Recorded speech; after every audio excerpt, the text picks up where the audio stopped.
Hello dear students. So in this lecture we are going to discuss about meiosis. हम लोगों को meiosis के बारे में डिस्कस करना है. Okay. So what is meiosis? It is division of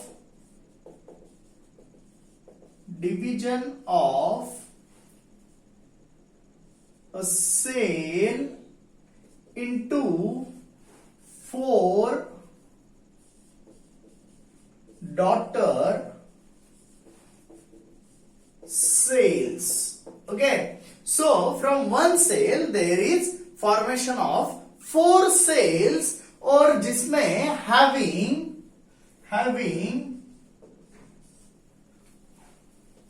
only half of genetic material, okay, as that of parent cell. So parent cell से इसमें जेनेटिक मटेरियल कितना होगा दोस्तों? हाफ होगा. Okay, so this is meiosis. इसको हम लोग क्या बोलते हैं दोस्तों? Meiosis, that is division of a cell into 4 daughter cells having only half genetic material. So this is meiosis. ये क्या है दोस्तों? मियोसिस है. Okay, now this meiosis takes place in 2 stages. So it takes place in 2 stages. कितने stages में होता है ये? 2 स्टेजेस में होता है. देखो दोस्तों, मैंने माइटोसिस के टाइम पे आपको इंटरफेस बोला, वो तो यहाँ पे होना ही है. Okay, in case of cell cycle. But meiosis is in 2 stages, that is meiosis 1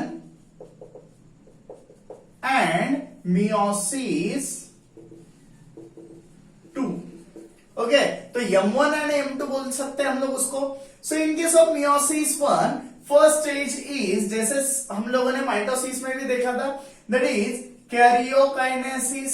क्या होगा इसमें? कैरियोकाइनेसिस. अब मियोसिस 1 का तो हम लोग इसको बोलेंगे कैरियोकाइनेसिस 1. क्या होगा ये? कैरियोकाइनेसिस 1. ओके, नाउ कैरियोकाइनेसिस 1 में अब यहां पे होगा प्रोफेज 1. क्या होगा दोस्तों? अब यहां पे prophase 1.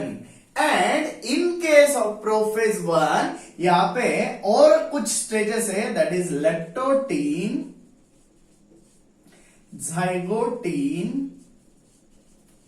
Pachytene, diplotene and diakinesis. So karyokinesis 1, उसमें प्रोफेज 1, उसमें leptotene, zygotene, pachytene, diplotene and diakinesis. Now उसके बाद क्या होगा दोस्तों? मेटाफेज 1. अब सेम स्टेजेस होंगे माइटोसिस जैसे, right? Anaphase 1, telophase 1 and finally cytokinesis 1. So दोस्तों देखो, यहां पे फर्स्ट मियोसिस में क्या हुआ? पहले न्यूक्लियस का डिवीजन हुआ, उसमें इतने सारे स्टेजेस थे. बाद में फाइनली सेल का डिवीजन हुआ. तो इन case of meiosis 1, one cell get divides into 2 daughter cells. Now this 2 daughter cell will undergo meiosis 2. अब इनमें क्या होगा? meiosis 2. तो अगेन इसमें सबसे पहला स्टेज क्या होगा दोस्तों? कैरियोकाइनेसिस 2. क्या होगा अब? कैरियोकाइनेसिस 2, जिसमें क्या होगा? Prophase second, metaphase second, anaphase 2, telophase 2 and finally cytokinesis 2. तो देखो दोस्तों, यहां पे जो एक सेल का है ना, इतना सारा स्टेजेस होने के बाद, जैसे prophase 1, leptotene, zygotene, pachytene, diplotene, diakinesis, उसके बाद होगा metaphase 1, anaphase 1, telophase 1 and cytokinesis 1. तो एक से कितने सेल बने? 2. अब मियोसिस 2 में ईच सेल, इसके और 2 सेल बनेंगे, और इसके और 2 सेल्स बनेंगे। So in case of meiosis 2 it is karyokinesis 2, मतलब न्यूक्लियस का division. Karyon means nucleus, kinesis means division. तो क्या होगा, prophase 2, metaphase 2, anaphase 2, telophase 2 and finally cytokinesis 2। अगर हम लोग इसका जो क्रोमोसोम नंबर की अगर हम लोग बात करते हैं दोस्तों, तो जैसे कोई भी सेल है ना, ये यहां पे लिखते हैं हम लोग, ये एक डिप्लॉइड सेल है, गैमेट बनाने वाली सेल, क्योंकि मियोसिस कौन से सेल्स में होता है दोस्तों, जर्म सेल्स में होता है। किसमें होता है, ये जर्म सेल्स में होता है, राइट। और वो क्या बनाते हैं, गैमेट फॉर्मेशन या गैमेट प्रोडक्शन। ओके, सो चलो एक डिप्लॉइड सेल है। अब M1 में क्या होगा, देखो इंटरफेस होगा, पहले क्या होगा, इंटरफेस। तो क्रोमोसोम नंबर चेंज होता है क्या, नहीं होता है। मैंने आपको लास्ट लेक्चर में भी ये बोला है, और बेसिक लेक्चर जो मैंने सेल डिवीजन का लिया था वो भी आप अगेन रिपीटेडली देख सकते हो, उसमें भी मैंने ये बताया है। तो क्या होगा, यहाँ पे डिप्लॉइड ही रहेगा, राइट। लेकिन डीएनए का कॉन्सेंट्रेशन 4C हो गया, राइट। जो यहाँ पे 2C था, अब क्या होगा, M1। क्या होगा दोस्तों, M1। तो M1 में क्या होगा, अब यहाँ पे ये एक हैप्लॉइड सेल बनेगी और ये एक हैप्लॉइड सेल। देखो दोस्तों, M1 में इसमें क्या होता है, ये मियोसिस में हैप्लॉइड या हाफ जेनेटिक मटेरियल होगा। क्या होगा, हाफ जेनेटिक मटेरियल होगा, राइट। तो देखो यहाँ पे डिप्लॉइड सेल थी, अब कैसे बन गए, haploid. But DNA concentration is 2C, मतलब डीएनए तो आधा आधा दे दिया, राइट। नाउ M2, अब क्या होगा दोस्तों, M2। तो M2 में क्या होगा, chromosome number will remain same. देखो ये कंसेप्ट्स आपके लेवल पे दोस्तों बहुत कॉम्प्लिकेटेड है।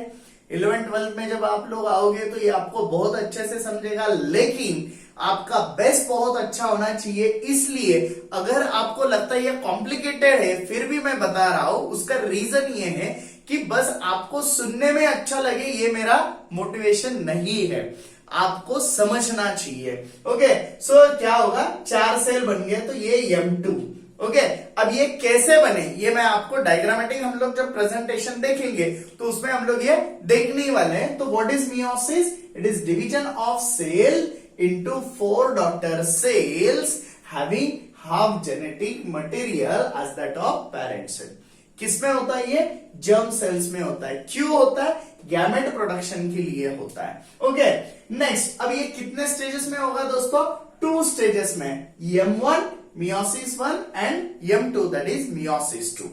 what happens in M1, karyokinesis, nucleus, karyon means nucleus, nucleus का डिवीजन पहला, राइट, फर्स्ट है।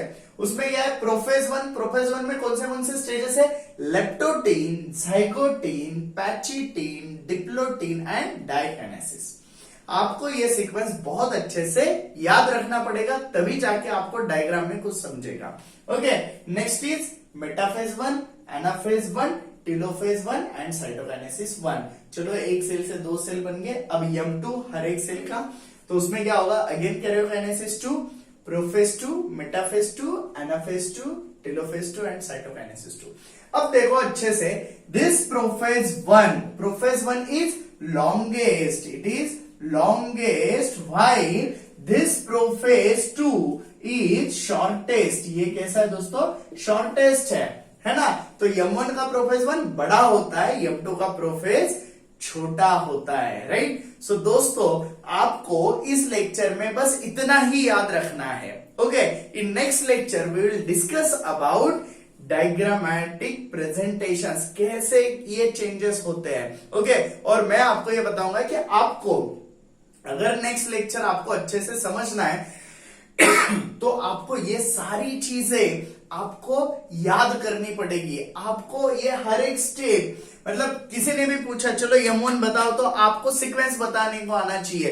That is karyokinesis 1, prophase 1, leptotene, zygotene, pachytene, diplotene, diakinesis, okay, उसके बाद metaphase 1, anaphase 1, telophase 1 and cytokinesis 1।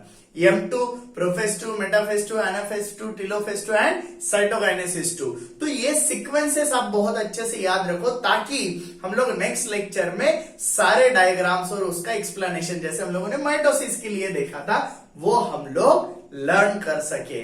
Okay, so thank you.